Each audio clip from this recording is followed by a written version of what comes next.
This podcast shares personal experiences only. It is not medical advice. Always speak with a qualified healthcare professional about your own healthcare decisions. Any treatments mentioned are part of personal stories and are not recommendations or promotion of any medicines.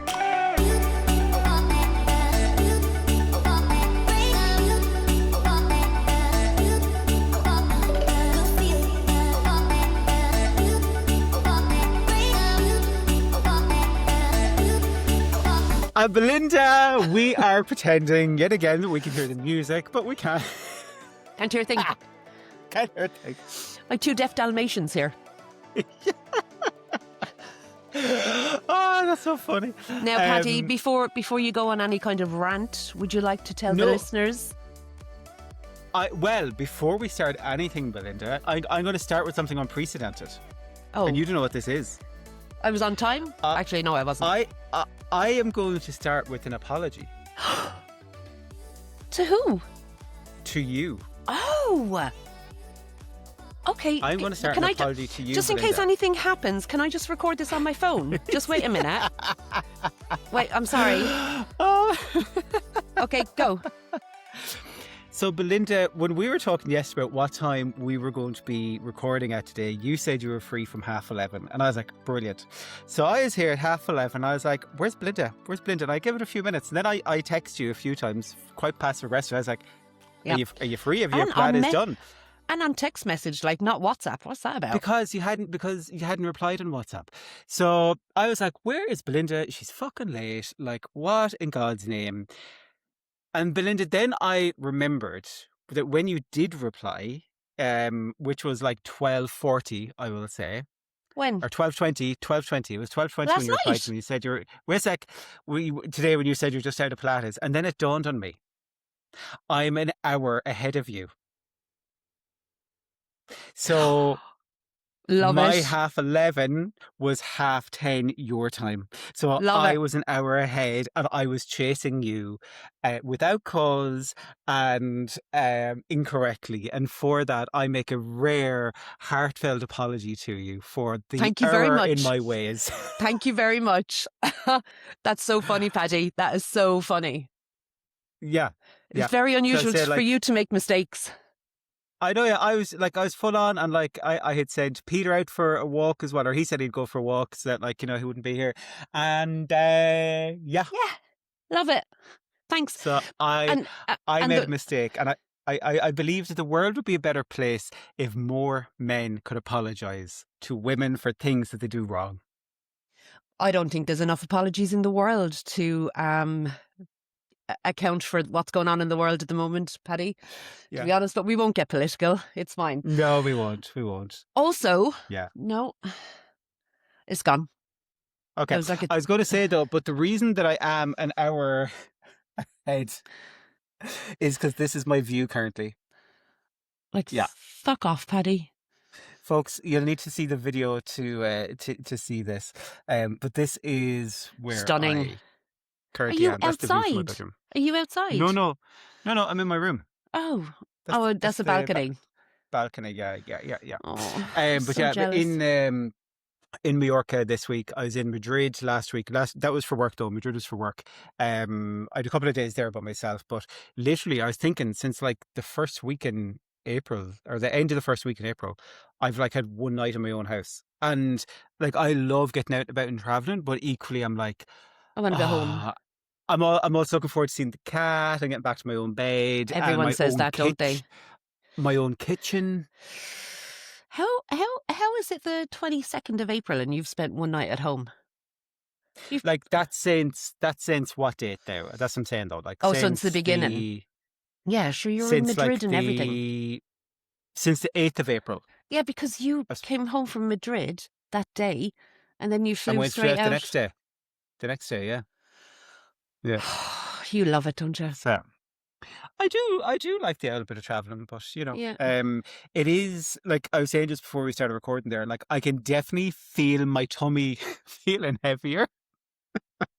You're carrying it around now by the end of the week. Oh God, I tell you, the tapas and the sangria and the mimosas. the mimosas, drink responsibly. Like we're half board here on our holidays, and like the hotel is lovely. It's adults only, no children, as you can see, overlooking a beach. I'm going to hang up in a minute. In but yeah, it's fantastic. It is lovely. Yeah, yeah. You It's nice to deserve it, get away. Paddy. You deserve it. And you had your birthday. And you had your birthday recently too. Happy Yeah. birthday! Happy birthday, Paddy. Happy birthday, Belinda. Your present arrived at my house the day that we left for the airport. Yours The hasn't courier even delivered arrived that yet. day. Yeah. Yours is going to be so late. For fuck's sake. But no, it did. Yeah, because my neighbour picked it up for me, so I have it to send to you when I get home. But Belinda, turning 50. Yeah. Yeah. And I had said it Does on it feel? No. That's No, it. I can't Does it believe feel it. like a milestone? No. No. Well, I suppose with the celebrating we did, it does feel like a milestone.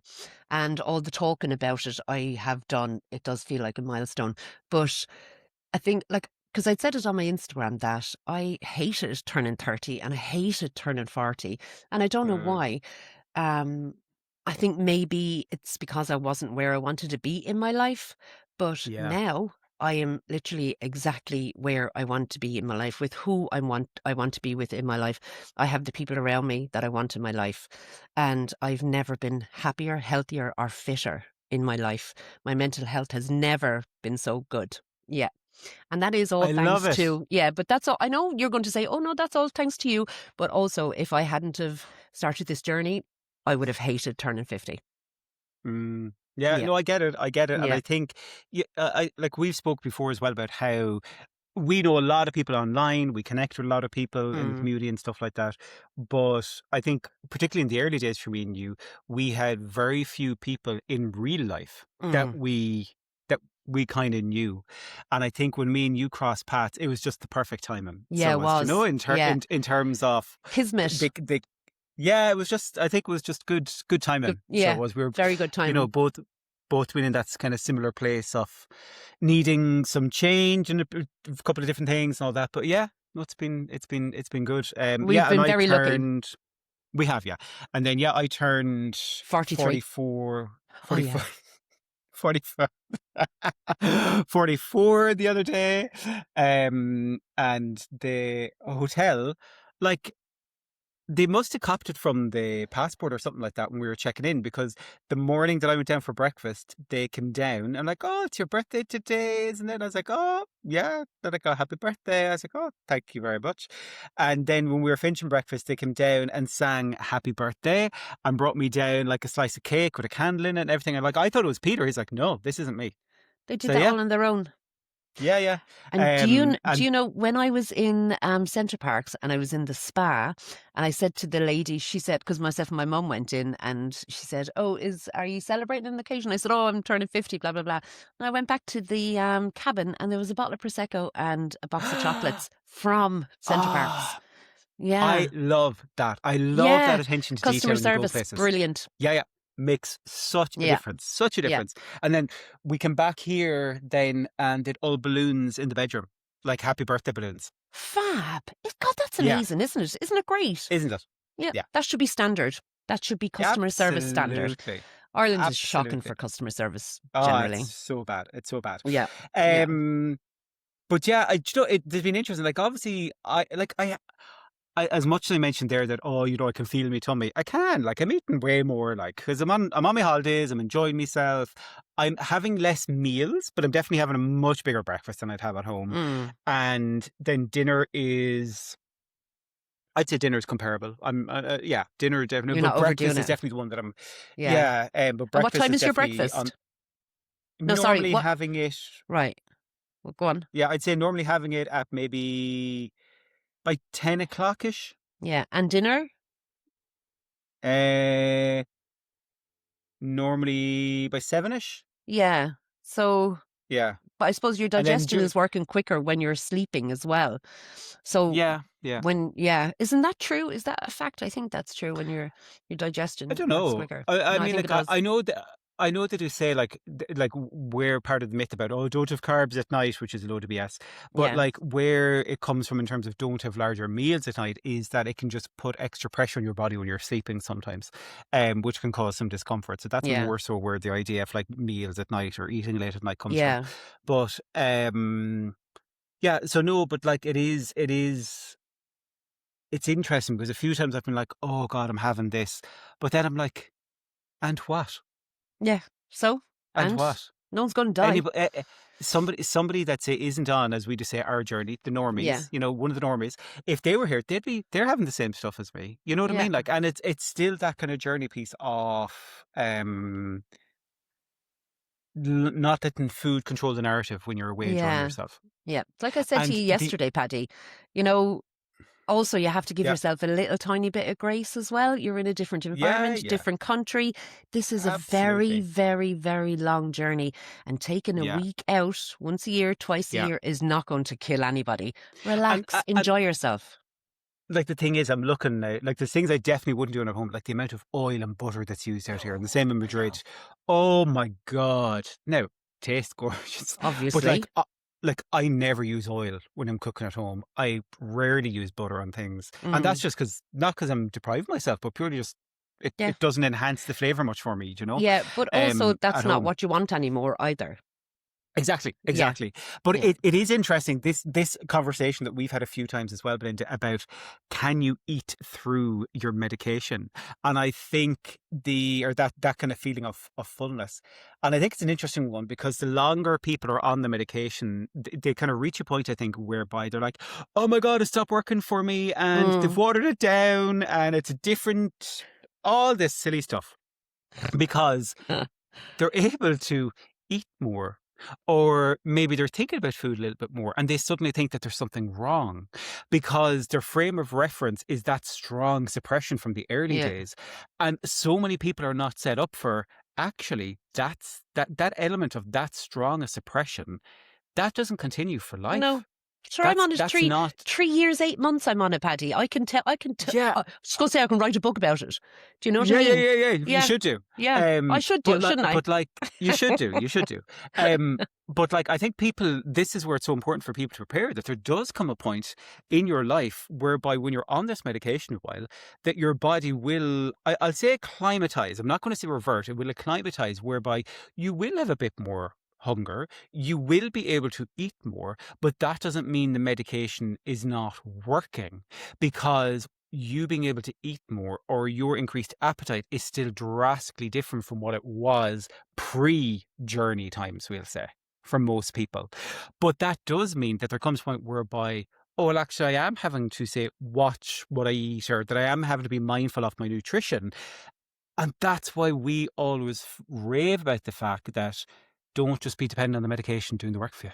From day one, you can't. It's so important that you're leaning into what are my behaviors, what are my habits, what's my relationship with food. Because when you get to that point, whether it be like 9 months, 12 months, 18 months into your journey, whereby you start to notice those little bits of hunger increasing, even if you're on the higher doses, and you're starting to notice maybe thinking about food a bit more. Again, it's not that something's wrong. It's that this is exactly how this journey is meant to go, and you need to be prepared for that. But so many people aren't. So many people are not prepared for that. And Be- for some people, that can come around the maintenance kind of time, maybe for some people, yeah, absolutely. And I found that obviously the longer I'm on it, say, I'll give you for instance, right? 2 different days. Yesterday, I didn't set myself up for success because I didn't have my Mm, usual big bowl of protein and fiber and fruits and all the yeah, rest of it. So I didn't have that. So I must have picked about 4 times yesterday. And I thought to yeah, myself, why the hell am I picking? Right. So then I had my proper dinner and that was the end of it. But yeah. today I got up and what time is it now, Paddy? Please say about 11:30. It's 1:30 now, I know. Well, yeah. Say about 11:30, I had my bowl. I was just jammers with fiber and protein and everything. Now, I will Yeah, not look at or think about food all day long till it's dinner time yeah. because of that bowl. And if I wasn't to do that every morning, like I said yesterday, I would pick it up through the day, even though I am on the highest part of this journey, you Mm, know, yeah, milligram yeah, yeah, wise. yeah. Yeah, yeah. But I think the other thing as well that this is where you kind of make a conscious decision, but you have to be aware of things. It's like, for example, we have sweets. Like there's all different sweets around us in the shop. So of course we're picking up sweets. But then the thing is, there's nothing wrong with sweets at all. Have them, Mm. enjoy them. I love sweets. But I'm aware that if I go and suddenly have a load of sweets, my blood sugar is going to be all over the place, which means I makes you- probably am going to crave something sweet again sooner. Yeah, to get you know, up out of and the slump. Yeah. And that's where you can get into that cycle. Yeah. And I'm not eating them because I'm hungry, or I'm not Mm. eating them because I'm thinking about them. I'm eating them because they're fucking They're there in front there. of me. Yeah. Yeah, Yeah, like the rest of the world. exactly. Do you know what I mean? Like, We're still only human, like.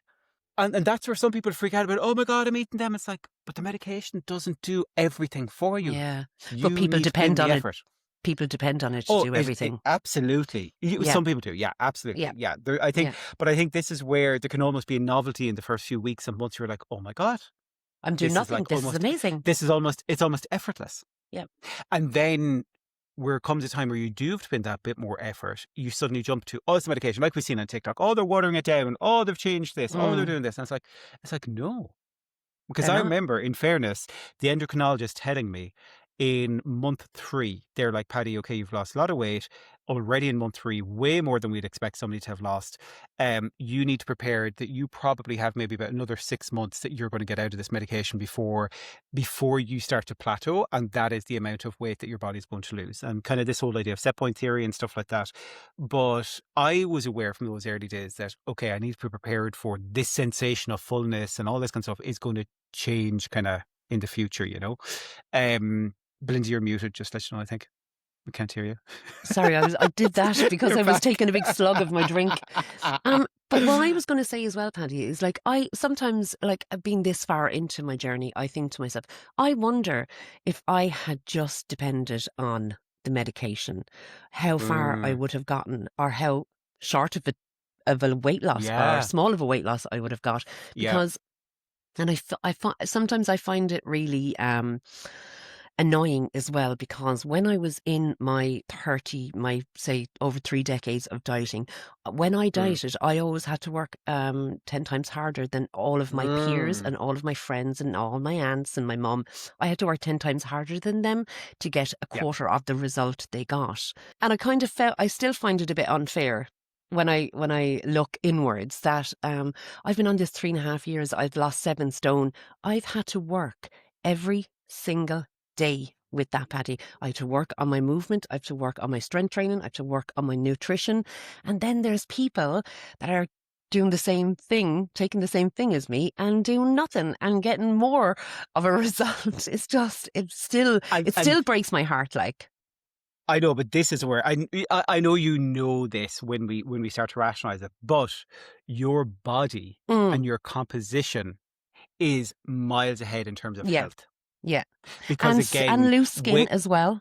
Yeah, because like weight loss in itself, yes, will help your health. Absolutely. Even 5% weight loss, 10% weight loss has such a massive impact on your body, on your bones, on your joints, all that kind of stuff.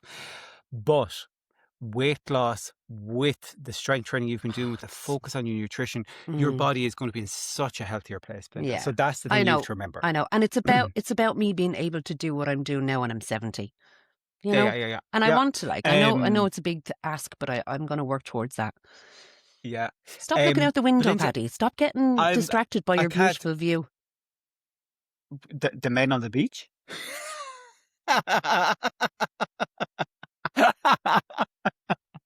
Where's my binoculars? Yeah, I know, right? But yeah. the other thing, I have still been doing running over the past few weeks. Yes, you have. Still, now, obviously, whilst I've been away, it has not been to the same extent as when I've been on home. Yeah, but Paddy, you're a runner now. What? Like, and you've hated it all your life, haven't you? You've never wanted to do it. I hated it all my life. I'm not going to say that I enjoy it, but I enjoy when I'm finished, and that kind of rush of endorphins of, oh my God, I did that. That's definitely there. But I was saying to my friends this morning from the run group in the WhatsApp that I have missed, that like I've missed my routine. Yeah. I've gone in and seeing them on like a Sunday morning, having our coffee afterwards, that kind of stuff. Like when I was in Madrid, I did get out 3 times for a run. Here in Mallorca, I've gone out once so far. I will probably try and get out another time. But yeah, it's Considering it's you're somebody mad. who's never even had an interest in it. It's No, crazy. none. Yeah. None whatsoever. Yeah. Absolutely zero. And again, folks, for people that are listening, I only did my first run on the 22nd of February, 2 months ago today. Was it? Yeah. So you're that only was at it 8 weeks. yeah, literally, that was the first run I done. And you've done like a 10K and everything now, haven't you? Yeah. Yeah. God, Yeah. can I give everybody an update on my running? Yes. Absolutely. So I went and I bought the nicest, most expensive running trainers that I could get. I got one of those foot analysis things. I had done a couple of runs before that. No, that's a lie. I'd done a couple of tester runs before that. Then Yeah. I decided I'll go and get the really good trainers. And then I went up to do it and decided I fucking hate running. And I never did it again. But this is the thing. I stood in the This middle is of where- I stood in the middle of the track and went, Belle, what the fuck are you doing? Get over yourself. You don't have to be a runner. Give it over. It's so funny. It's so funny, isn't it? But you have a lovely pair of runners. You have a lovely pair of runners now. Oh my God, I have them on me in the gym every day. They're amazing. Like, this is the best part of running, is the runners. Yeah, and you're keeping Get Timu by- in business, aren't you? Yeah, I've now I'm going to get people coming after Coming me. out, saying well, you're about doing shopping on sweatshops and Timu. stuff. Yeah, exactly. Yeah. Look Sorry. at. Not everybody can go in, can be affording to go in and spend a fortune every Yeah. week or every month in other shops. Timu has served its purpose for me. You know, And that's in it. terms Don't of do it like again. things like t-shirts, like reflective hats, little Mm. bits and pieces like that. It is phenomenal. Yeah. You know. Yeah. Don't It is. advertise them again. Don't. It was my fault. I No, shouldn't have okay. brought them up. Yeah, it is your fault. Now I'm Yeah. gonna get hate. We I'm gonna might get even hate. have to take this out. Yeah, we're probably going to get cancelled now Yep. because we shop. Well, Do you it's ever been- order from Temu? Yeah. Okay. Yeah. And what and about Shein? Yeah. I've never. I don't think I've ever bought from Shein. Yeah, Or I did I? buy. See, the thing with Shein is it's hit and miss because I don't know Yeah, what yeah, size yeah. I am, and I don't know what size those Yeah. clothes are. Now, the good thing about Shein is that, like a lot of women that buy the clothes, they put up their size and they put up pictures of themselves and they tell you what height they are Okay. and stuff. Okay. You know, so that's what I kind of Yeah, look at with Shein. But I mean, there's Shein parcels coming to our house every single day because of our 17-year-old. She just Yeah. doesn't stop. Like, she'd rather Yeah. eat a bag of popcorn for her dinner than, go and Yeah. feed herself, like, Yeah. Yeah. Yeah. No, but like again, it's been great for me for like getting like, say, if I want like little lights or little bits and pieces. But then you end up buying so much shite as well, like Yeah. so much shite, so Yeah. much shite. But yeah, no. Anyway, yeah, and then I found a pair of runners that I like for running. So obviously I had to go and buy like another 2 or 3 pairs of them just in case they stop making them. Like the How many exact same, pairs? the exact, a few, a few. Don't be bringing your negativity here. Shoe. Shoe. Literally. Yeah, shoe. Literally. Yeah, literally. Paddy, shoe. did I mention I was on holidays? You mentioned you were in Centre Parks. Centre Parks, and I was in Galway for 4 days. Galway. Yeah. How was Galway? And it was lovely. I love Galway. I've been there a couple of times. Mm. Salt Hill, stayed in the Salt Hill Hotel. Amazing. Absolutely beautiful. It took us a very long time to get there with the roadblocks, farmers the and stuff. protests. Yeah. Yeah. We couldn't get out of Portlaoise. Didn't know where we were going around in circles. Because a sat nav kept bringing us onto the M8, which was the one that was blocked. Yeah. And yeah. But it was grand. Like, there was 10 of us out of the family all together, and it was just beautiful. And it lashed rain the whole time we were in Galway. And do you know what that meant? We stayed in the hotel and we ate and we drank and we pissed about and we went to the pool, lovely? and it was lovely. Mm. Really nice. And then we went to And- Centre Parks and went cracked. Do you know what? The Aquasana spa is just, I love it. I In love it. Centre Now when Parks. it's busy, now when it's busy, because I've had it hit and miss whereby I've gone there on like a busy day and there's been people on their phones, on their iPads, all that kind of stuff. You're not. Yeah, You're not allowed phones in Mhm. there. There was somebody in one of the relaxation rooms like watching a football match. Yeah. So like that's where I thought it was a bit hit and miss. Now, But then I've been there other days when it's been quiet and it's just absolutely. it was super quiet when we were there. Now, I went for full body massage when I was in Galway. And then when I went over to Centre Parks, I went for a hot stone full body massage.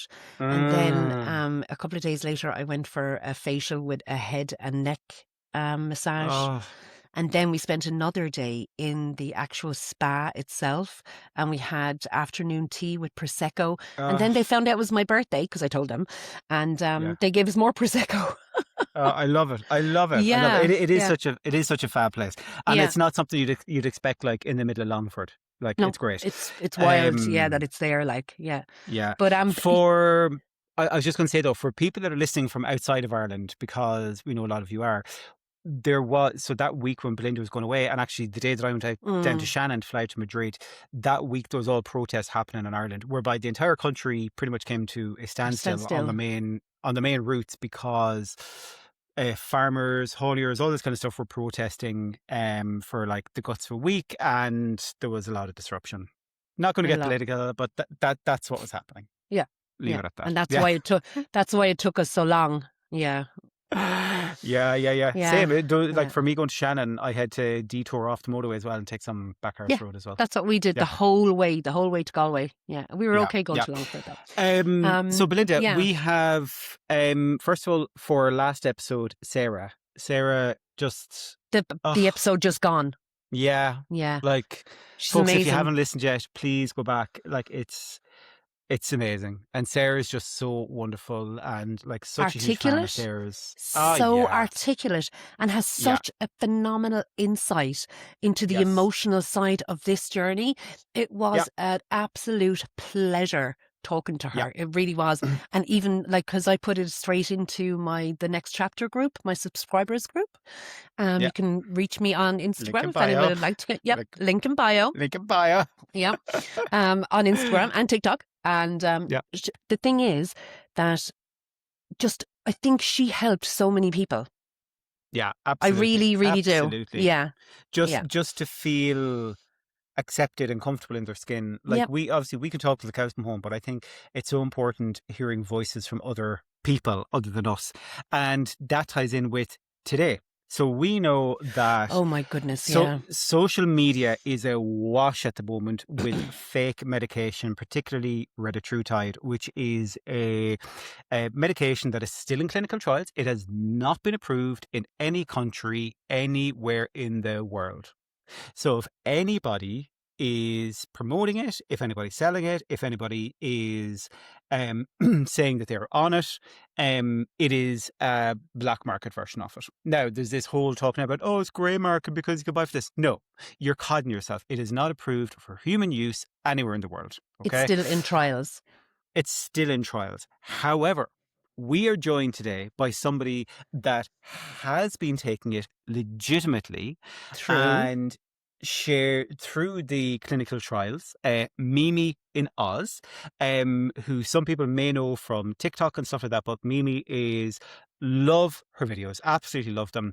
And we are going to talk about Retatrutide. Legitimately, we're going to talk about the trials, her experience, the good, the bad, all that kind of stuff of And what Mimi's isn't it great experience to is with the have trial. an insight into these trials? That's what Absolutely. we were so blessed to have her on because it's Yeah. such a fantastic conversation to have. Yeah. You know? And like I said in the interview was recorded a wee while ago, but like I said, like when when we'd confirmed that Mimi was going to come to the podcast, I purposely stopped watching all of her videos because I Same, didn't because I want to didn't know. want to know anything. Yeah. I wanted did to the be like same.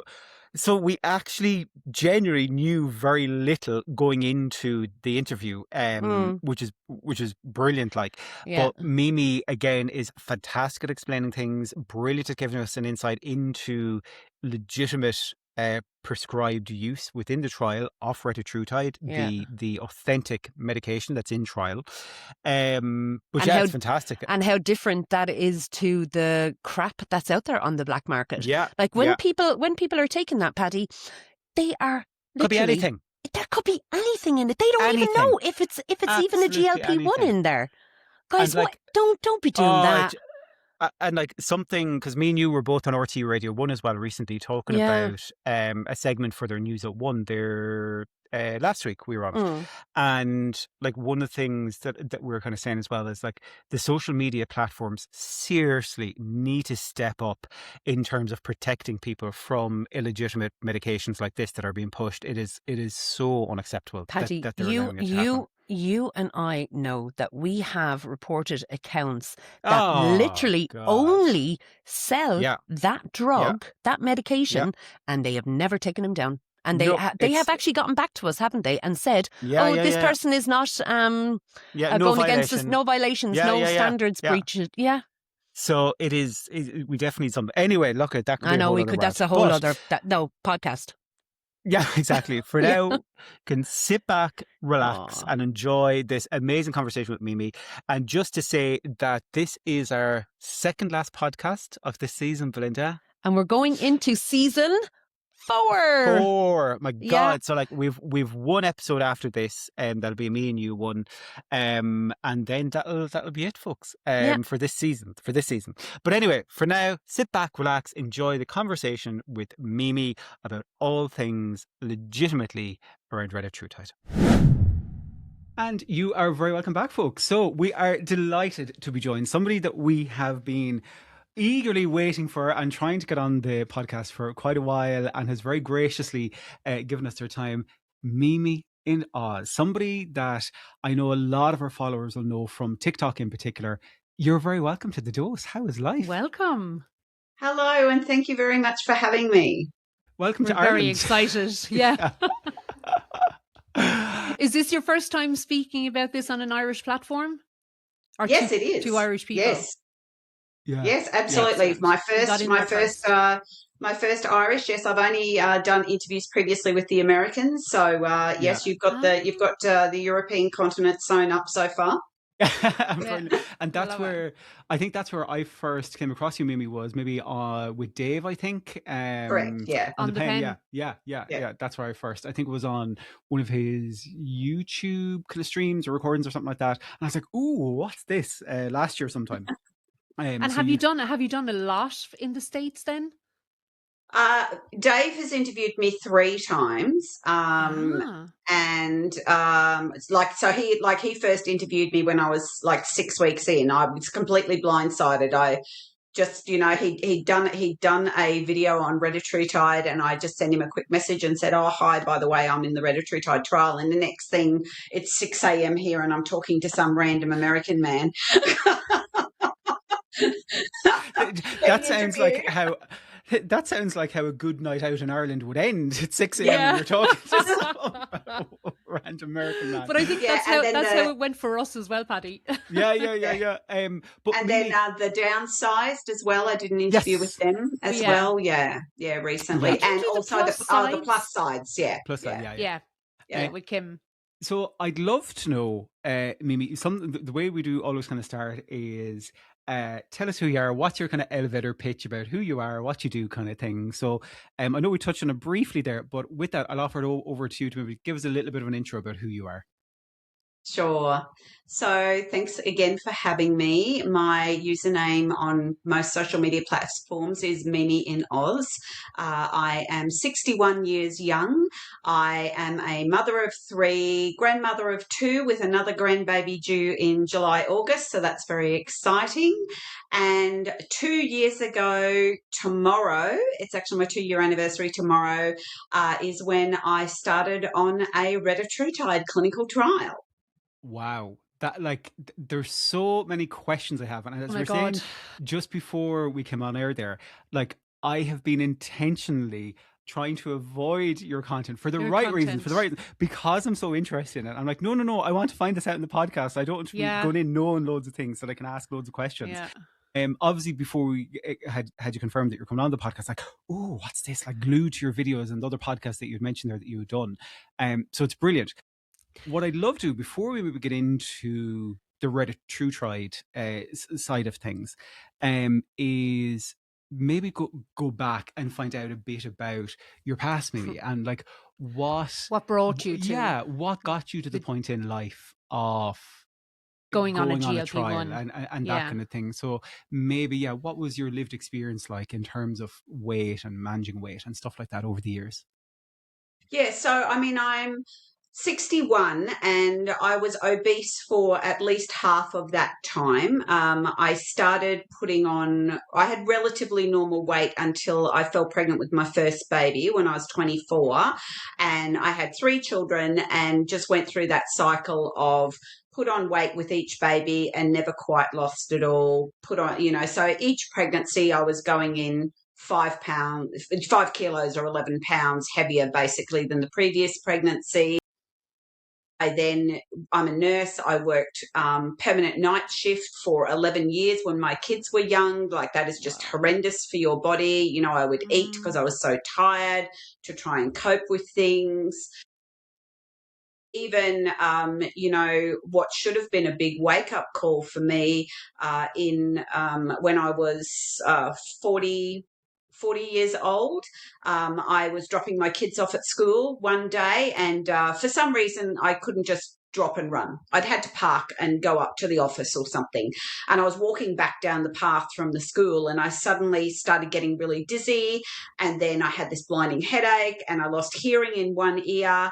And the next thing I knew, I woke up in hospital, and they said, "Oh, your blood pressure's really high." They did a CT scan of my head, and it turned out that I'd had a stroke. You would think that would be a big wake-up call for me. But, like, I was the busy, working full-time mum of 3, too busy to take care of myself. Because you were taking care of everybody else. Exactly. So I continued down on my pathway, went through a marriage breakup that resulted in, more overeating, worked as a nurse during COVID, which was incredibly stressful. And, basically my way of coping with things for most of my adult life was you just keep eating and drinking until the feelings go away. Yeah, you're eating your feelings, comfort eating.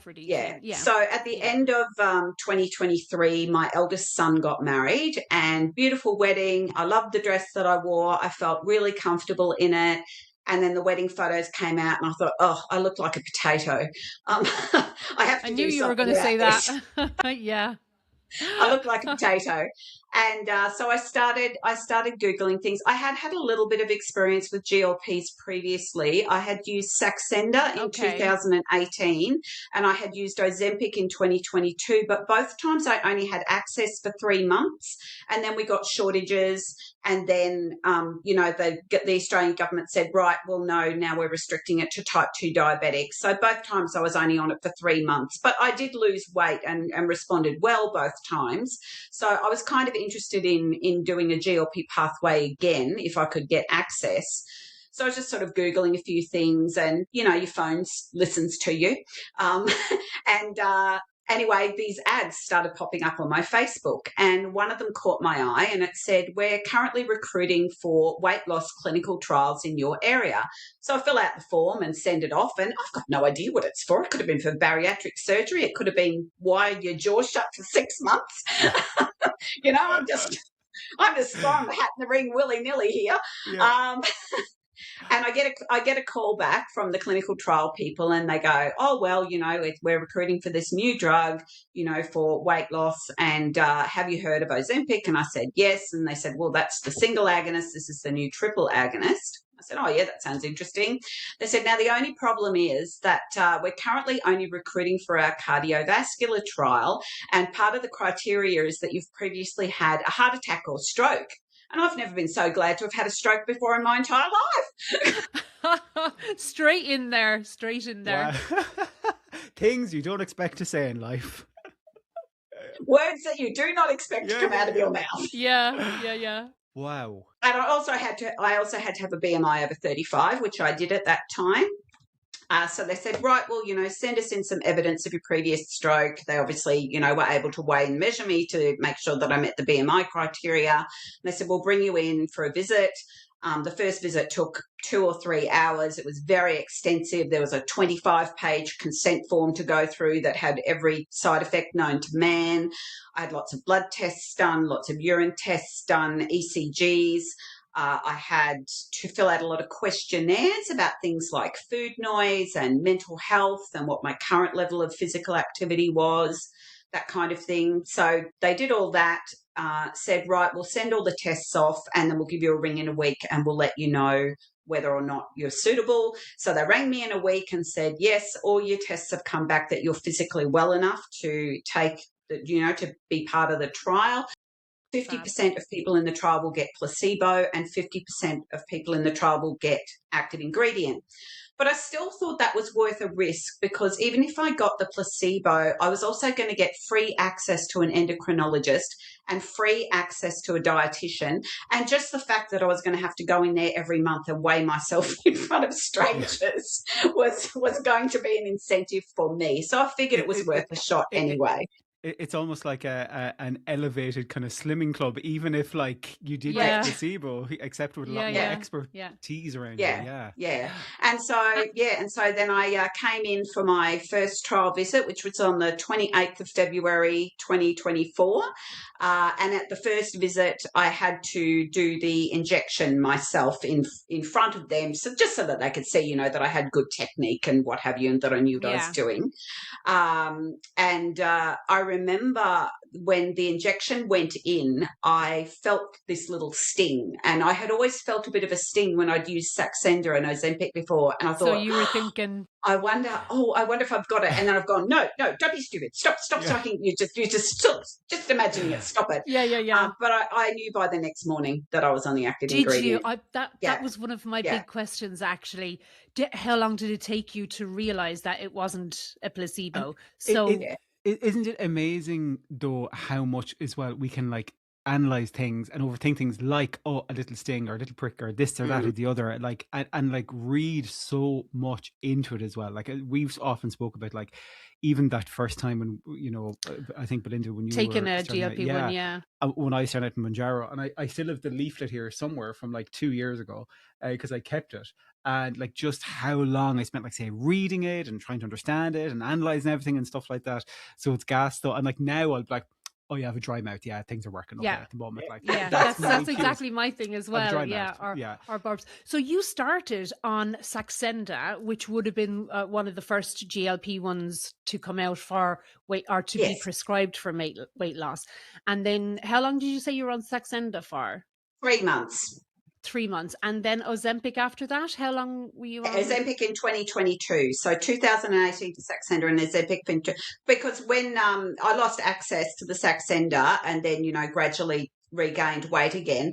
And then after COVID, so that was when I gained more weight at the beginning of 2022, I went back to the same clinic because I thought, maybe Saxenda is a bit easier to get now. And they said, no, well, like you can still get that if you want, but we've now moved on and, we've now got weekly injections. Would you be interested in that? So, that was how I ended up and on just for our listeners, Saxenda is a daily injection as opposed to the other GLP-1s that are weekly. And so, can you describe for us how different Retatrutide was compared to even Ozempic? Yeah. So I guess I skipped a stage. I never ever went to the double. Never ever had the Mounjaro experience. The difference for me was that it felt like it was revving up my metabolism. It really felt like, and I don't mean that in a I felt high kind of way. It just felt like it was revving up my metabolism. And often you were more alert? And often on shot night, I would find it difficult to sleep.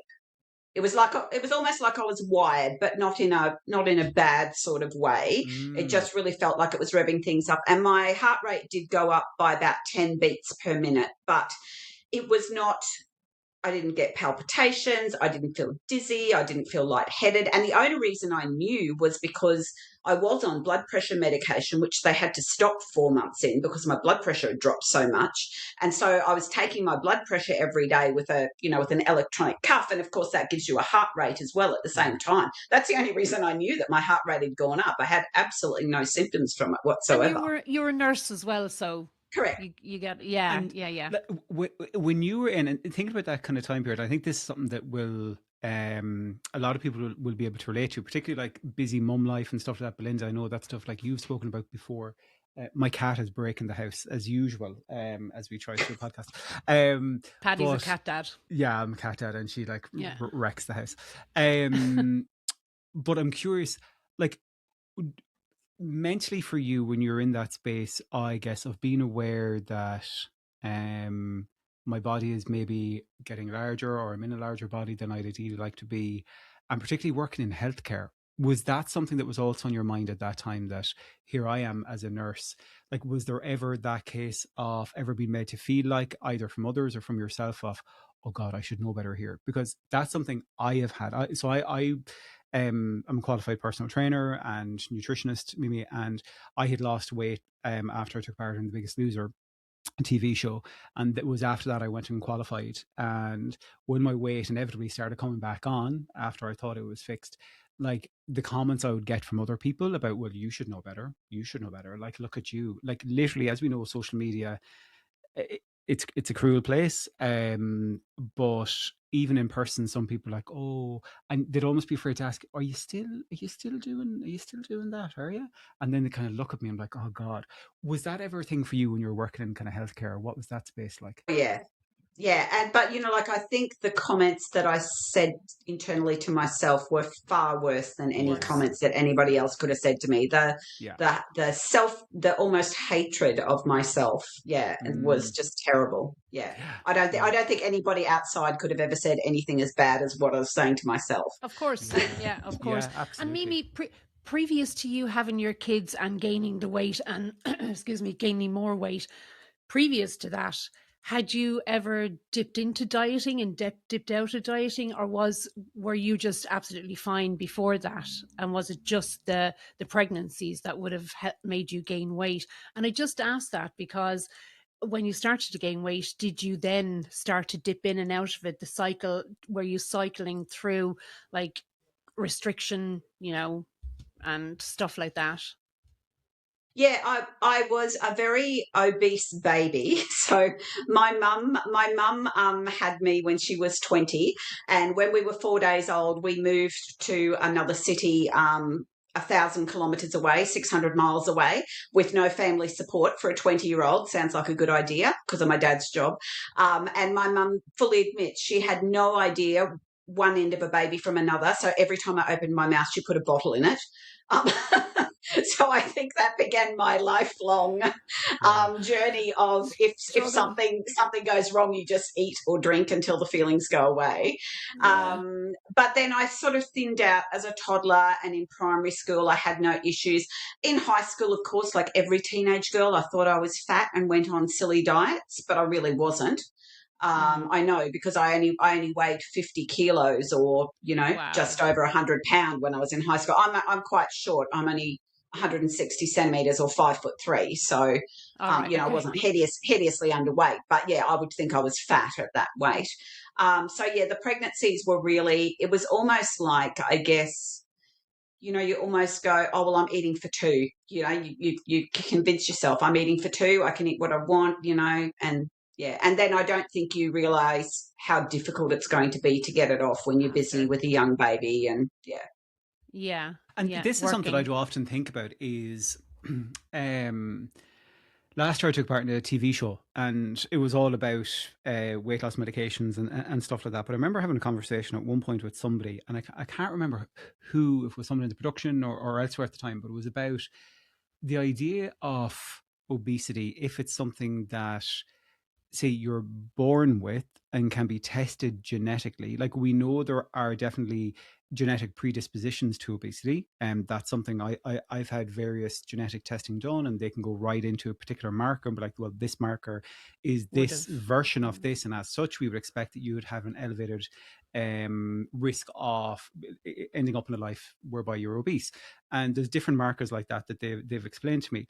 But then equally, I'm curious, is there people that maybe don't have that when they're born, but throughout either hormonal changes or life situations that actually can change or can ignite something later the biology, the physiology of it. It's, and I don't know the answer. It's more so just a curiosity. I wonder, like, over the years, will there almost be like the way you can go and get a blood test? Will you be able to go and get a blood test when you're a child to see if you have a Yeah. predisposition to have the disease of obesity, like, Yeah. and I think they probably will, Paddy.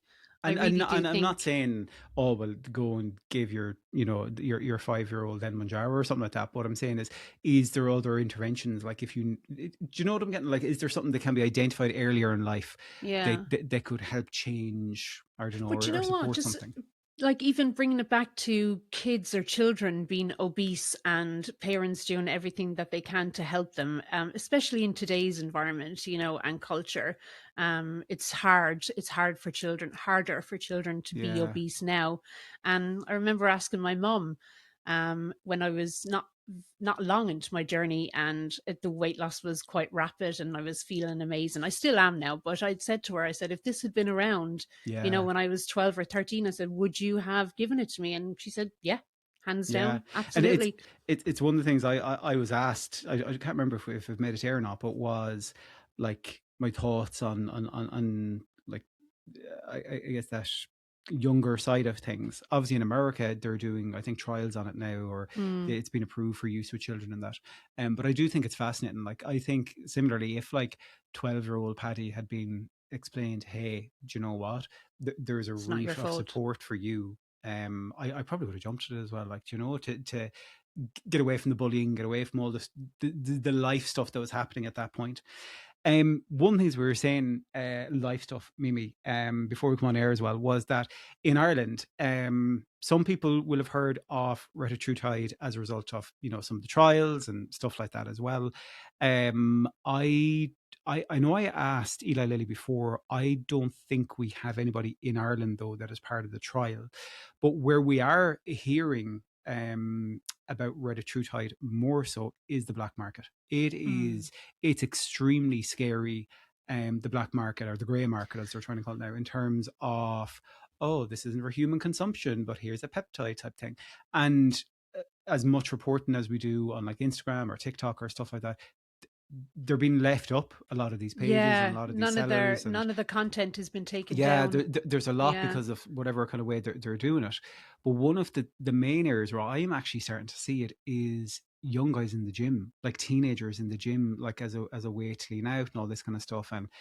And so for folks that maybe do not know a huge amount about Retatrutide, or the trials or stuff like that, let's kind of continue some of the conversation there. So when you had gone through the application process and they kind of told you, yes, you're going to be part of it, what was that day like for you?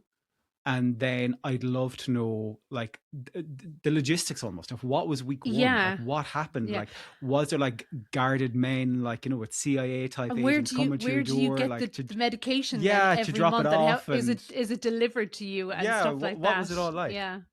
We have this idea in our head, Yeah. Oh, it's probably not anywhere near as exciting. So my clinical trial site was one of our local public hospitals. So, you like your NHS hospital, I guess, over there. It was the endocrinology department of that hospital. And so it was essentially like going for an outpatient's appointment. So I would go in once a month.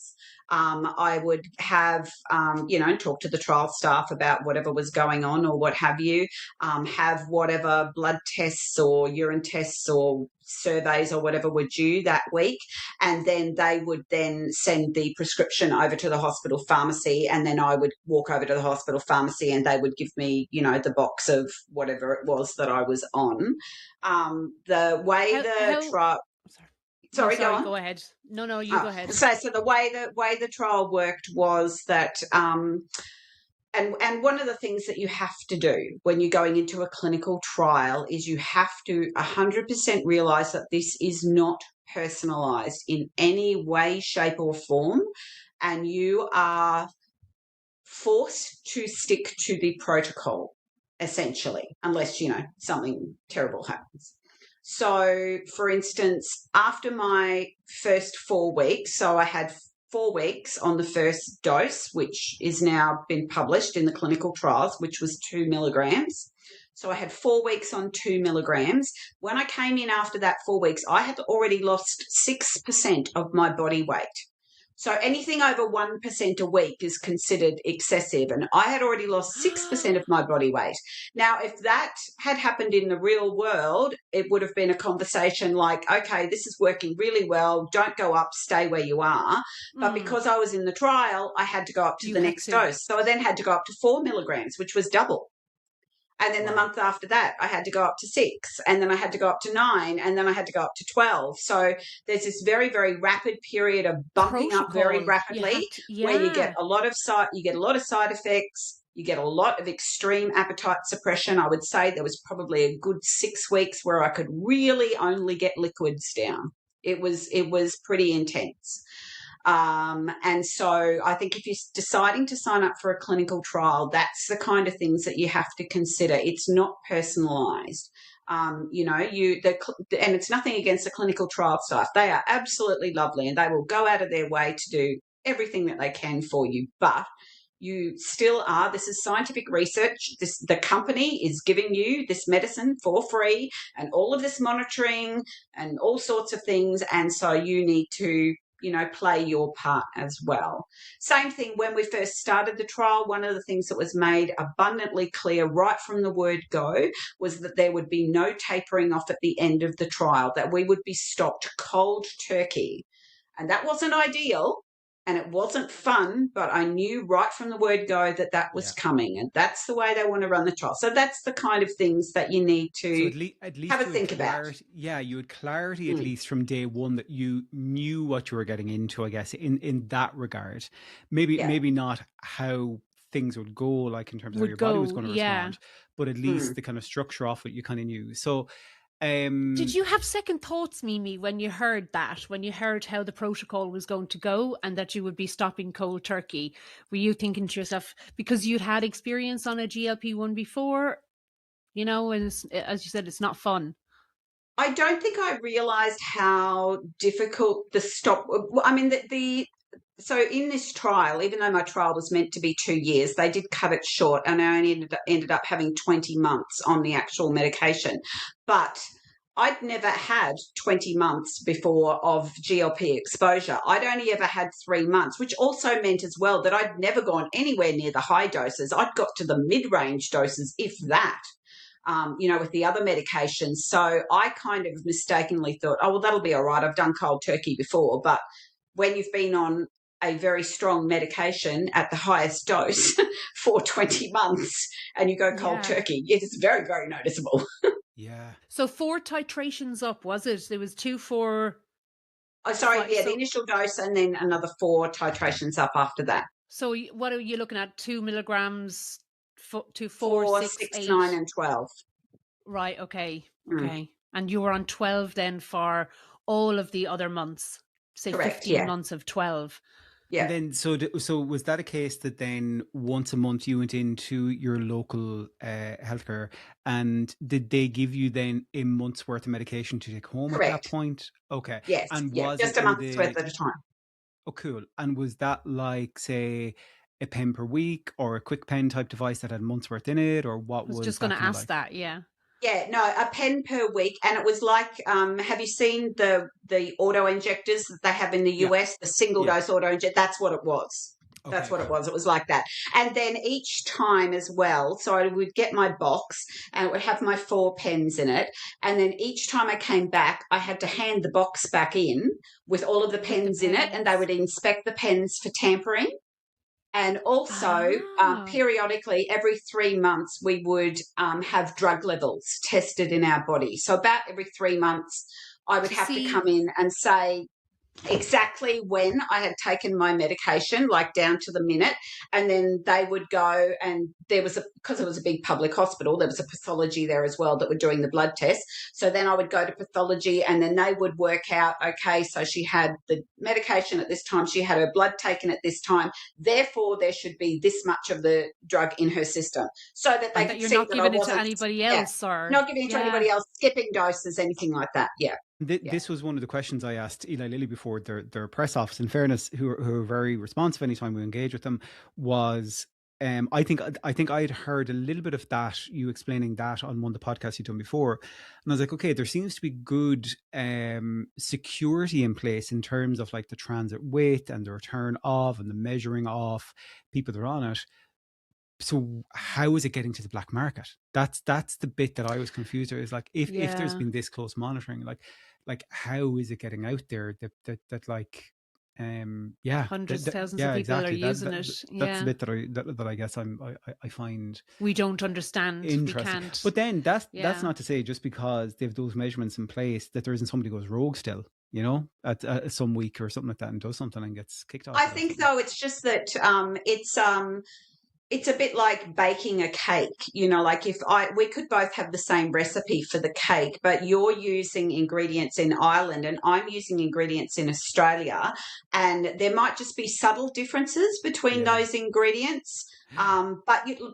Basically the recipe is out there online because all it is a chemical, you know, equation. So there's nothing to stop a pharmacist or a chemist somewhere from going, or a scientist from going, okay, I know what the equation is, I'm going to make my own. But you don't know behind the scenes with the actual stuff that the pharmaceutical company, you know, the Eli Lilly is doing, what are the exact ingredients that are going in there? Is there some sort of preservative or additive that they're putting in there that we don't know about that is changing the composition? So if you're using, you know, grey market or black market stuff, yes, it might be mostly similar, but there's probably it's probably not exactly the same. It's and mad that's though, where I don't know if I'll ever get my head around. Like I remember asking, like even some of my friends, and they've told me, oh yes, you know, I have used or is thinking of using like illegitimate stuff either because of the cost or whatever. I'm like, oh my god, but like you've no idea what you're putting in your body. It's concerning at times where people think that just taking the black market version of something, is grand. Like it's almost treated like, oh yeah, but sure, it's just this. Or it's just like, no, this is a serious medication. Like you can't be just going willy nilly with like, you know, things that haven't been tested, that you don't know what's in it. It's it does worry me. It does worry me a lot. I say, particularly when I see younger people as well that are just in the gym doing it. Yeah. And so, Mimi, when you talk about like the amount of suppression that you got from it, when did the heavy suppression start to kick in? I had heavy suppression the entire time that I was on the trial. The entire time, like I struggled to eat the entire time. Wow. And so I just, you know, had to learn to make myself eat. And eat. But essentially, right from the word go, I had suppression, and you know, and that's where I find it interesting when you hear people in the grey market or the black market talking about that they don't think it has that much suppression. But you know, like as I said, maybe they're not, you know, they don't have the exact recipe that Eli Lilly does. So maybe there's something in the recipe that Eli Lilly has got in there that you know, the black market stuff is not the same and isn't giving it the same suppression. And did you have to really kind of knuckle down and look at your intake of food from a more nutritional point of view? Because that's not good to have that height of suppression, you know, for that length of time. Did they? It was very challenging. I had to, you know, like everybody does, you know, everybody's floundering a bit at the beginning, you know, and so you're working out, right, how much protein, you know, should I be intaking? How much fiber should I be intaking? I can't eat a lot, so what are some alternative ways that I can get those nutrients in? And calories as well. Calories, yeah. One of the interesting things for me was that DEXA scans were not included as part of my trial, but I chose to do them myself because I wanted to monitor my progress and see what was happening. And I went for my first DEXA scan when I was 3 months in. And the really interesting thing about the DEXA scan was the first one came up and it showed that I had low bone density. And I seriously thought if I was fat, then surely I have fat bones as well. So that's you know, we're always saying I'm big boned, aren't we? That's you're just big boned. like my whole life. I had no concept whatsoever that I could have low bone density. So that was such a huge wake up call for me. And so I went back to the trial site and said, look, I've had this DEXA scan, because if any other medications that you wanted to take, you had to clear them with the trial. Like if I wanted to have a flu vaccine, I had to get it cleared with the trial. If I, needed to go on antibiotics for something, it had to be cleared with the trial.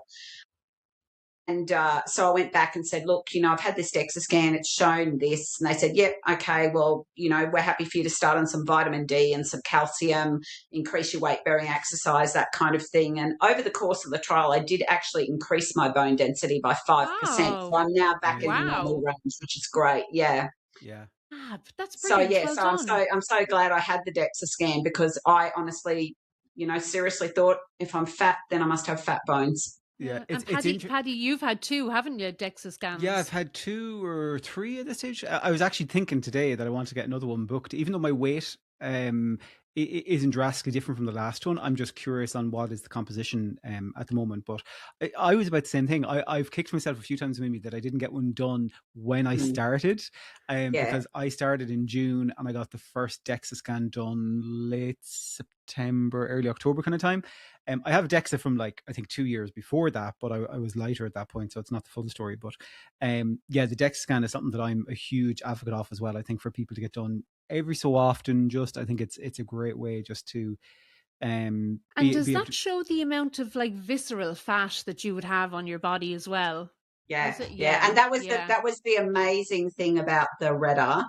So of my total weight loss, the DEXA so I had DEXA scans every 3 months during the trial, on my own initiative. And overall it showed that 85% of my weight loss was fat and only 15% was lean. Wow, okay. Because obviously one of the big things we hear about is, I do think sometimes unfairly, is weight loss medications are going to cause you to lose muscle 40% muscle. And when the reality is, any form of, particularly say rapid weight loss, you are going to lose muscle. You are going to that's not in itself is not new. I think when I had my second DEXA, it showed me that my I think it was 75% fat loss, 25% muscle, I think was the equation of what I had lost in between those two. You mentioned there about the food. 2 things I'd love to know. So you had support with endocrinologist. I think you mentioned a dietitian kind of support as well. Was it still up to you to choose what foods you ate, or did they give you any kind of meal plans that you had to follow? And then the other bit, we've touched on the medical and nutrition side. Was there any kind of psychological support provided from the trial group, or from the trial whilst you're on it as well? Good question. I'll do the second one first. No psychological support offered, although I don't want that to paint the trial staff in bad light. They were absolutely lovely, and we were monitored every visit. I would have to fill in a questionnaire where they were clearly asking me about my mental health each time. But no psychological support from the trial itself. In terms of food, we had to track our food and our exercise for 3 days per month. Now, we could do that as 3 days together, 3 separate days. It could be a day during the week. It could be weekends. And then each month we would bring those little diaries in, and they would have a look over them and go, oh, yeah, that's good. You're getting enough protein, or I know you could do with a bit more water or fiber or what have you.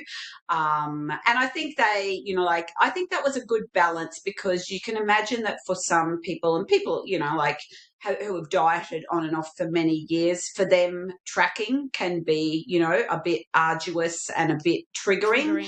And I think for us, we're already doing a lot in the trial. We're coming in for these monthly visits and we're getting all these blood tests and things done all the time. You don't want to make it too arduous for people. So I felt that was quite a reasonable, thing for them to ask us to do. And it gave them a little bit of an idea of what we were doing, but it wasn't overly taxing on my end. Yeah. It's interesting.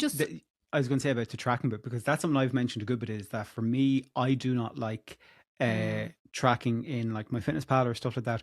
Old Paddy, when I was in that diet cycle, absolutely I tracked within an inch of my life. Like I was weighing things to the gram and to the millimeter, and like it almost became an obsession just as much as the scales.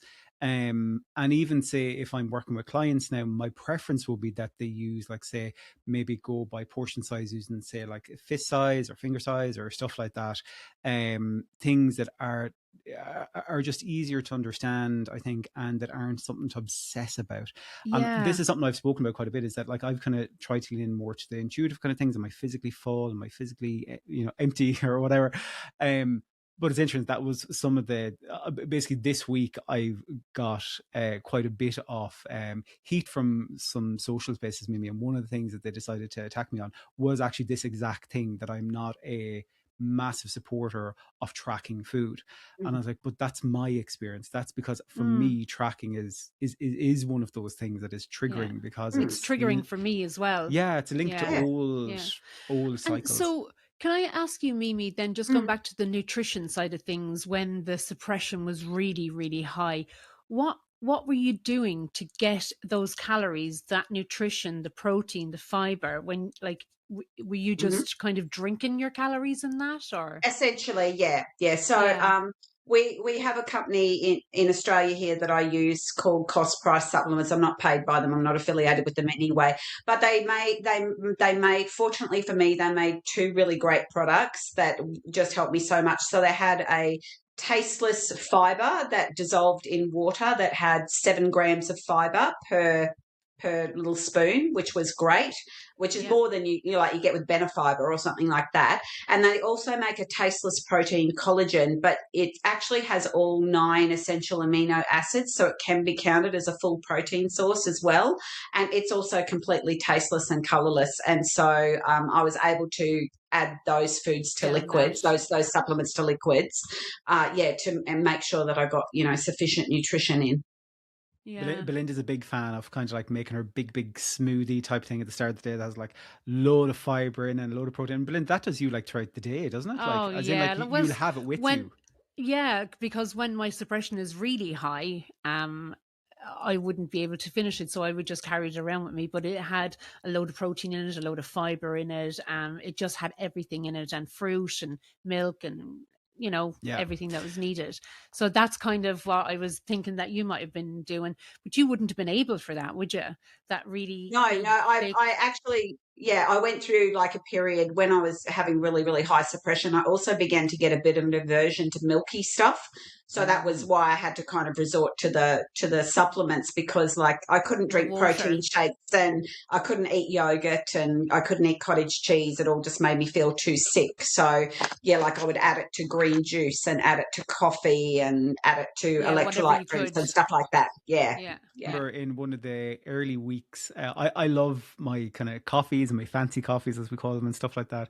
And I remember one of the weeks, and it must have been the first one I'd had after I started Mounjaro, and I went and got a latte or cappuccino or something like that, like made with dairy milk. Holy mother of God. I swear it was... I couldn't, like, thank God there was a bathroom nearby. I was just blown away by, so when you talk about the milky thing, and it's something I've seen a few people talk about even on Mounjaro, that like, say with the proteins and stuff like that, that they find the kind of dairy-based protein difficult to kind of get down. But I'd say massively changed the ratios now in terms of, like, say, oat milk to dairy milk and stuff like that. But then I was a bit more mindful of the kind of protein and calcium intake as well. But Mimi, so you mentioned in month 1, or in the 4 weeks, that you had 6%, correct, which is like an unbelievable. Astounding. Like if somebody was to come to me like, oh, here, I've lost 6% of my body weight in the last 4 weeks, I'm like, whoa, hang on a minute. Whoa. Yep. Okay, I'd like red flags. Did an arm or a leg fall off? Yeah. It'd be like, okay, no, we need to slow this down. But then talk to us about what were the following months like in terms of percentages or amounts of weight, or what was the rest of the months like? Okay. So overall, I lost over 37% of my body weight, and I did that essentially in 9 months.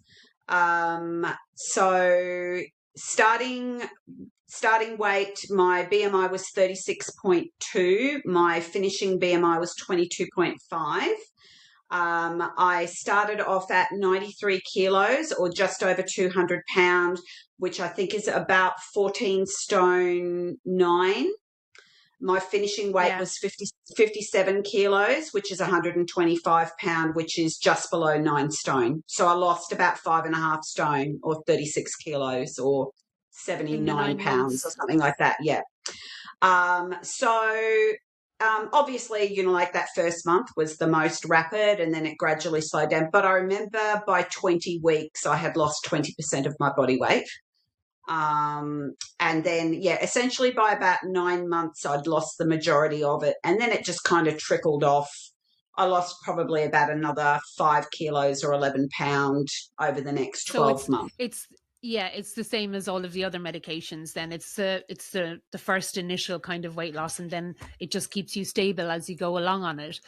So can I ask you then, and I don't mean to jump to the end of it just yet, but the return, the finishing of the GLP-1 and the return of appetite, talk to us about that. It was awful. Of course it was. That's probably polite. And how long did it take to? The first 2 weeks were okay. Having said that, though, I was also really unwell. I had this horrendous sinus infection that went to my chest. I ended up on a puffer. I'm not asthmatic.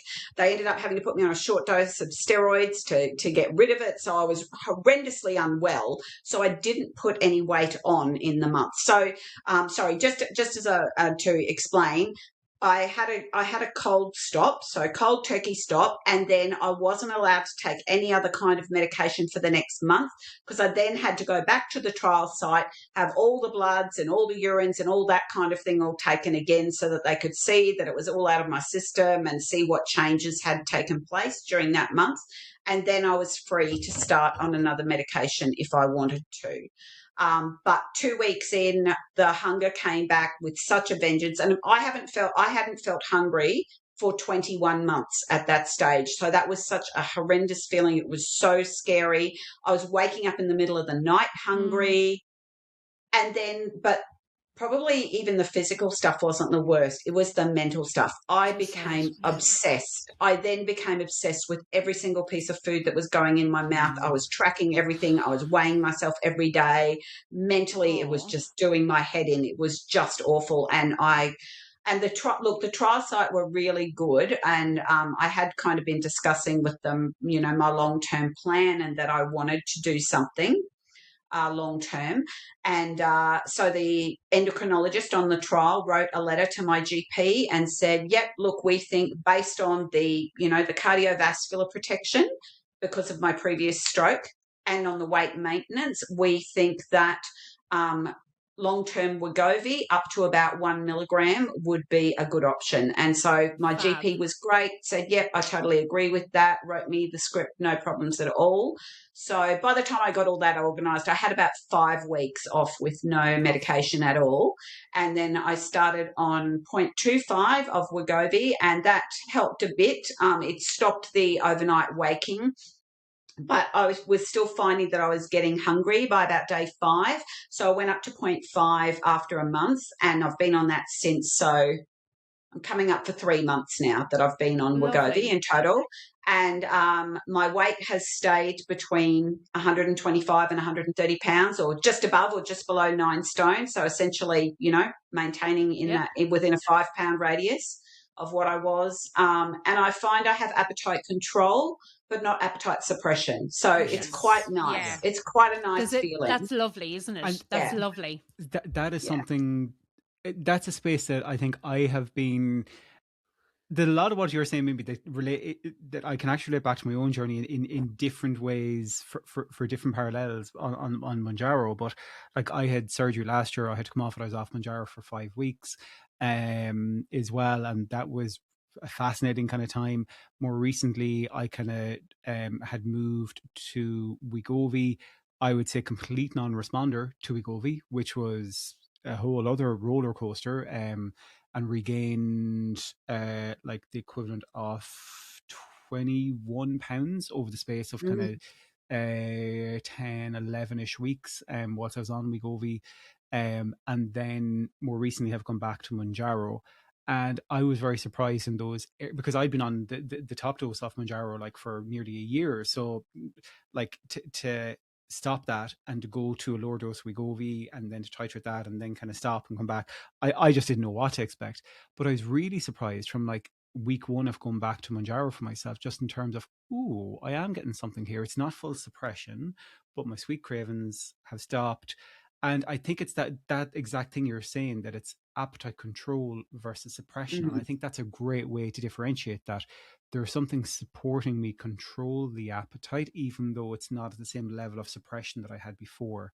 So that's a great way to think about it. And that's the space that I'm in now as well. You know, Mimi, just to say that I started my GLP-1 journey in September 2022.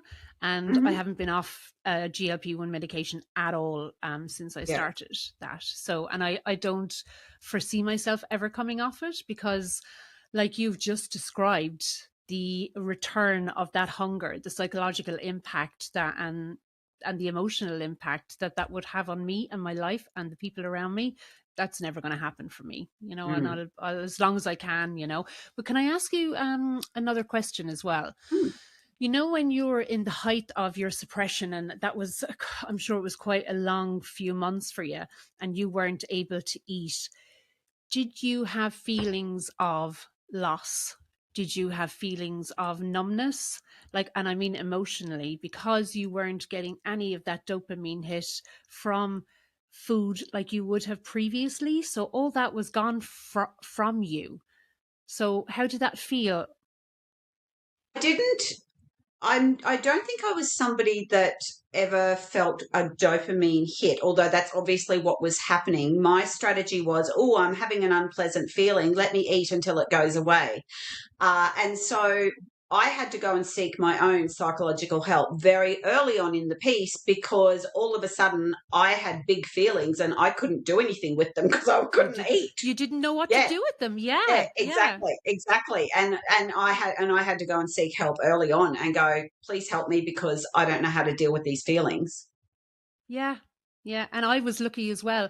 I had a health coach and I was able to go through all of that with her as well. It's so much, you know, and I know that gets bandied around all the time, but it really is so much more of a mental journey. And there's so many different aspects of the mental journey. There's the mental journey of, how do I cope with my feelings now that I don't have food anymore? There's, oh my goodness, I don't recognize myself when I walk past a mirror. There's my body. So I weigh now what I did before I fell pregnant with my first child at age 24. Strangely enough, congratulations. My 61-year-old body does not look like my 24-year-old body. Funny that, isn't it? Strangely enough.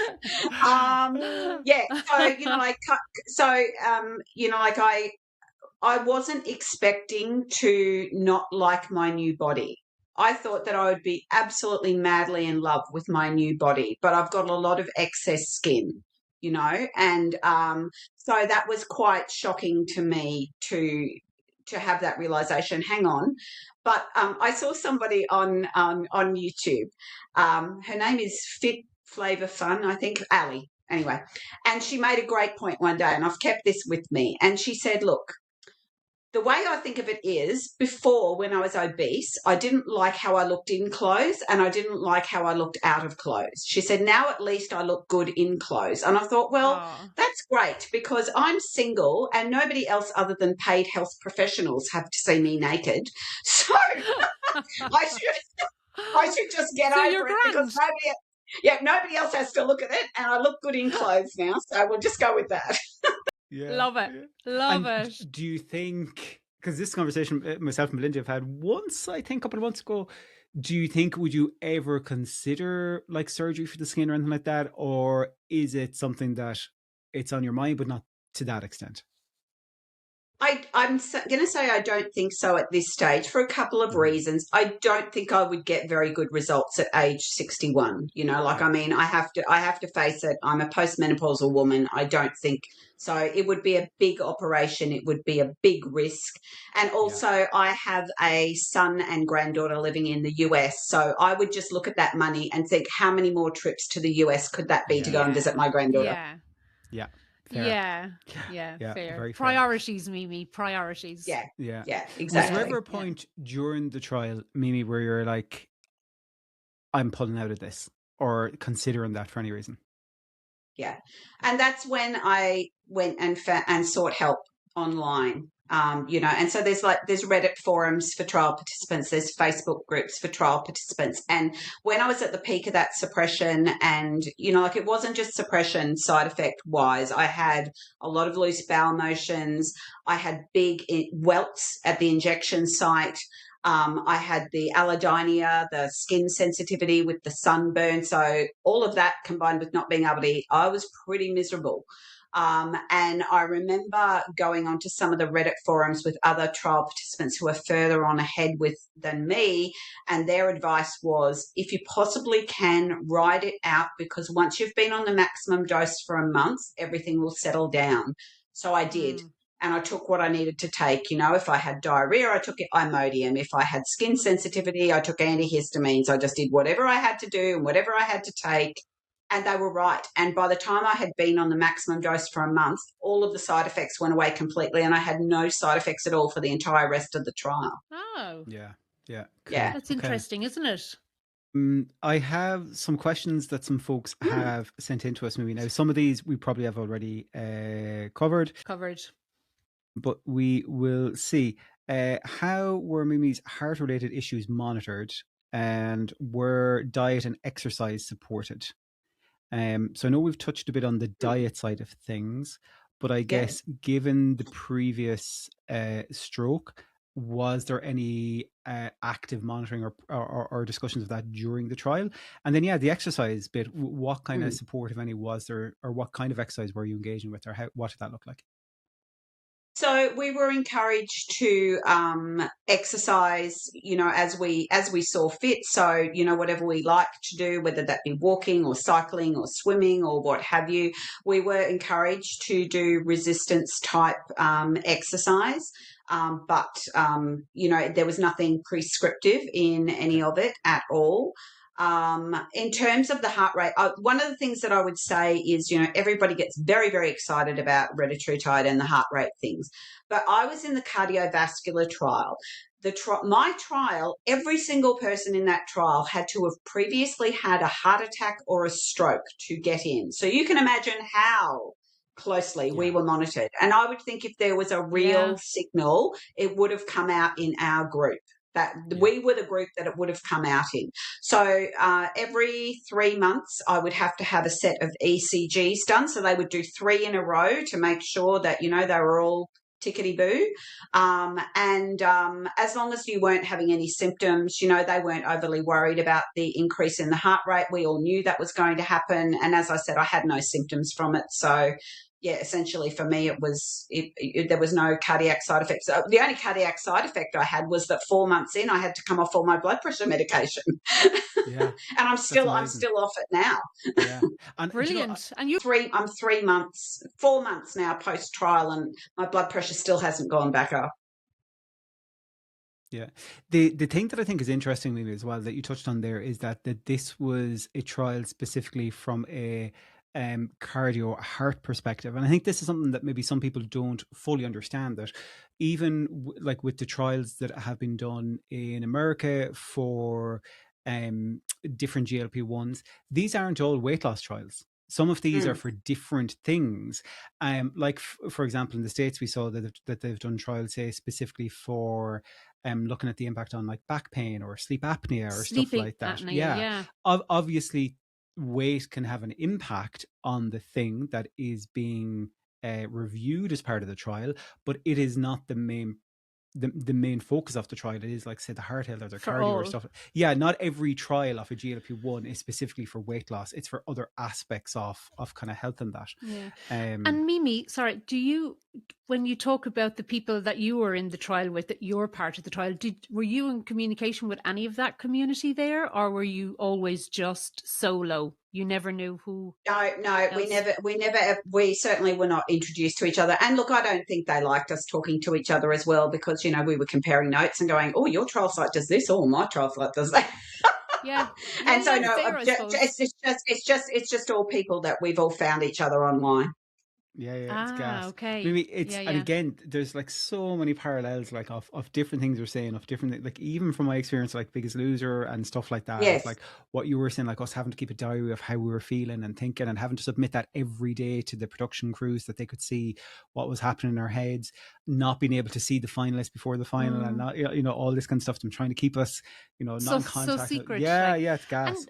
And Mimi, tell me, how did they feel about you talking about your journey online on TikTok? Or did you not do that until after the trial was finished? No, I spoke about it, but I've only ever spoken about my personal experience, and I never ever so like I never used to talk about my dosing schedule because it wasn't published, but now it is published, so now I'll talk about the exact dosage. But Right. so if it was something that I couldn't find with a quick Google search, I just didn't mention it. Yeah, that's fair. Some Yeah. more of the questions that have come in. I think we've touched on this already. Hi, Paddy. And did Mimi have any other GLP-1 previous to the trial or after the trial? And if so, what are the main differences? I think we've touched on those a bit. Excellent. Side effects. Did it curb food noise and sugar cravings more than MJ? As you said, you haven't. You kind of bypassed. The second two agonists. I skipped a step. Yeah. Long-term expectations and concerns if it is a lifelong medication. And obviously this is something, again, we touch on. Some people will view a GLP-1 for themselves as a lifelong, some won't, depending on, you know, where they are. How do you see your future, Mimi, in terms of like medicated support or not? Yeah, I'm erring on the side of lifetime for me, particularly because Wegovy is also, you know, like in Australia, it's registered for cardiovascular protection, and I have previously had a stroke, so clearly that's very, very forefront in my mind, and it's actually how I qualify for the drug, because I don't meet the BMI requirements. It's a minimum BMI of 27, and mine's 22. So I don't qualify for the drug on BMI, but I do qualify for the drug on cardiovascular. Cool. Excellent. Okay. How did they both picked? myself and Paddy would kind of look at our kind of trajectory as lifelong as well. Like right now, like unless there's some other kind of medical thing that changed in my life, like I don't, even from like the periods of time where like I've seen where I've been off it. Now, obviously, look at if something changes medically and the doctors are like, look, you need to come off this, absolutely. But like right now, I couldn't imagine. I couldn't imagine, based on the short experience I've had when I have been off it. It's just been a challenge, shall we say. Brilliant, can't wait. Were they on GLP-1 before the Reddit trial? How did it compare? We've spoke about that. I don't know, I probably won't have insights on this, but people are asking about the price. We don't know that, it's not released yet. And I think this is also something that it's good. Like we touched on the black market, grey market, whatever you want to call it. It's illegal. This medication is not released anywhere officially in the world. It is still in trial phase. Are they in like phase 3 trial at the moment? 3, yeah. Yeah, phase 3 trial. So like if you were seeing anywhere online that is trying to sell you Retatrutide, it is not a legitimate version of Retatrutide. It is not the Retatrutide that is part of a clinical trial. So therefore the pricing isn't yet available, because that'll vary by country, like we see with other kind of medications and stuff like that. So if you're seeing something online that is saying it's Retatrutide and it has a price, it is also unofficial and illegal, and God knows what is in it, is what I'll say there. Will you ask me how she's getting on with semaglutide after Reta? Do you feel you're getting the right level of support, I guess, from the Wegovy that you're on now, the dosing you're on with Wegovy? Is there anything that feels that's like in terms of like cravings or food noise or anything like that? Or are you in a place where you're like, actually, no, this feels right for where I am right now? Yeah, for where I am right now, I think it's going well. The endocrinologist in the trial said, look, I think maybe in the long term, you know, I don't anticipate that you would need to go over 1 milligram, but I would think, that if you get up to 1 milligram, that's probably acceptable. So, I'm just playing it by ear at this stage. I found, I think maintenance is challenging anyway, but I felt almost like I was starting all over again because I was starting on a completely new drug and I was going cold turkey. And so, yeah, it was very strange. And then I had to kind of work out what my maintenance calories were and, all those that. kind of things. So, yeah, it's very much been, a learning as I go along journey. That's something I want to loop back to. Actually, reminded me there. So you were talking about how you felt your, sorry, my cat's back. That your kind of metabolism felt enhanced whilst you were on it. Was there any specific, sorry, Kitty.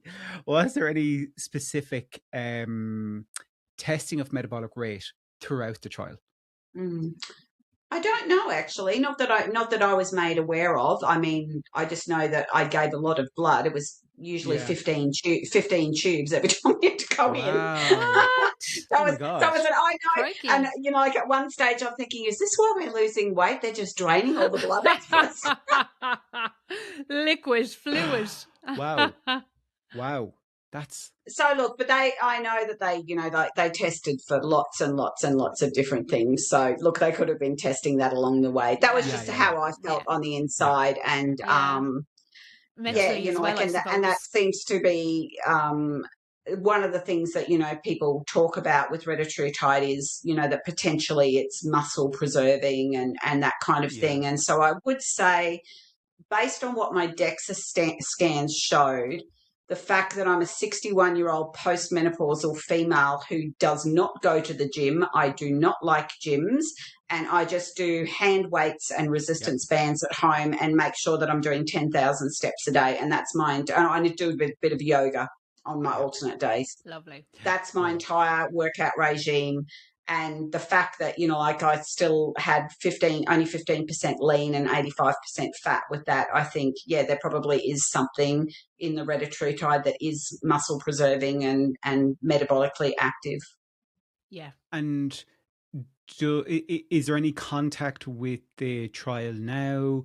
Or do you get any insights into what's happened in phase 3? Or are you now kicked out of maybe some of the spaces? Bye. Don't let the door hit you on the way out. Yeah. Well, you've done your job. That's it. Yeah. That's right. Oh, look, it's a transactional agreement, isn't it? You sign up for this. This is the way it's going to be. We're going to do this. We're going to do this. We're going to do this. And I don't mean to say that they don't look after people. And if people are having serious side effects, they clearly act on them. And the trial staff are absolutely lovely. But at the end, you sign a contract to do it their way, and you do it their way, or you leave. Yeah. Any Mimi, I was going to say any regrets about anything over the last kind of 2 years or so? And my question was that I didn't have a DEXA scan before I started. No,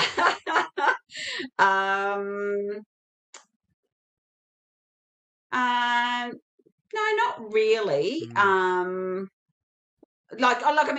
I'm just so incredibly grateful, and life changing just doesn't seem to be a big enough word to use. And even, it's the non-scale victories as well, the things that, so I remember when I was babysitting my granddaughter and we were sitting on the floor and she fell over and, she started to cry. And without even thinking, I picked her up and then I stood up with her in my arms off the floor, and I was like, there's no way that would have happened before. I would have had to have got myself up off the floor, probably used both of my arms to get myself up off the floor, and then gone and picked up the baby.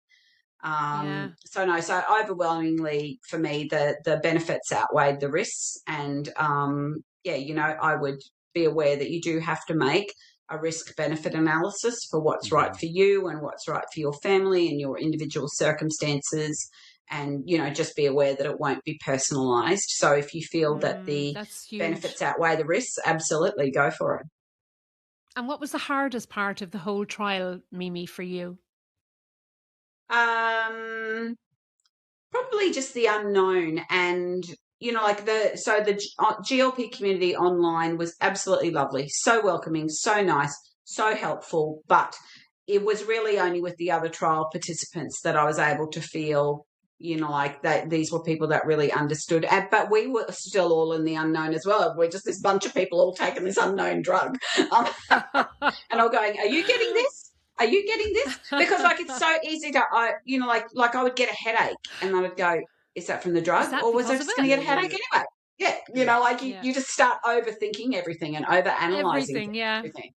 Yeah. We would have been like that as well, though, Paddy, wouldn't we? I still even some days I am like I say, I've had instances whereby I've been totally over worrying about something, and I'd say to the doctor, and the doctor's like, "Nah, that's just wind," or it's sort of like, "Oh, okay, right, yeah, never mind."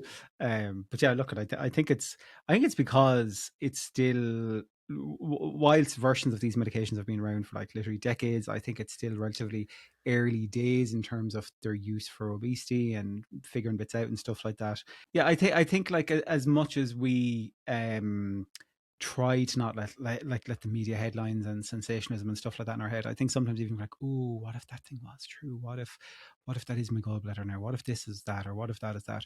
But I think that again is where it's important to keep in with your doctor, keep on top of your blood tests, things like your DEXA scans or any other kind of bits and pieces that you can, are great to kind of, keep your head in the right space as well. And that kind of psychological side, I think, is a big journey for people. When we're on it as well.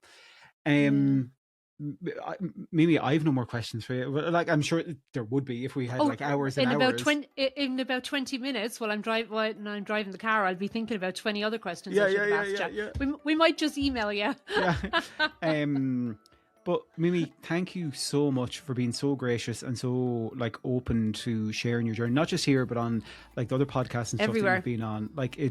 It's been so phenomenal to hear from another member of the GLP-1 community, but also from one that there's so much interest in, and such unique experience that you have to share. So thank you so much for your time. And you're so gracious and lovely with it. Yeah, and don't be a stranger. I know people will be very, very interested to follow how things go. So we'll definitely love to touch base with you again and kind of see how life is going for you and stuff like that as well. But again, thank you so much. Thank you. This podcast shares personal experiences only. It is not medical advice. Always speak with a qualified healthcare professional about your own healthcare decisions. Any treatments mentioned are part of personal stories and are not recommendations or promotion of any medicines.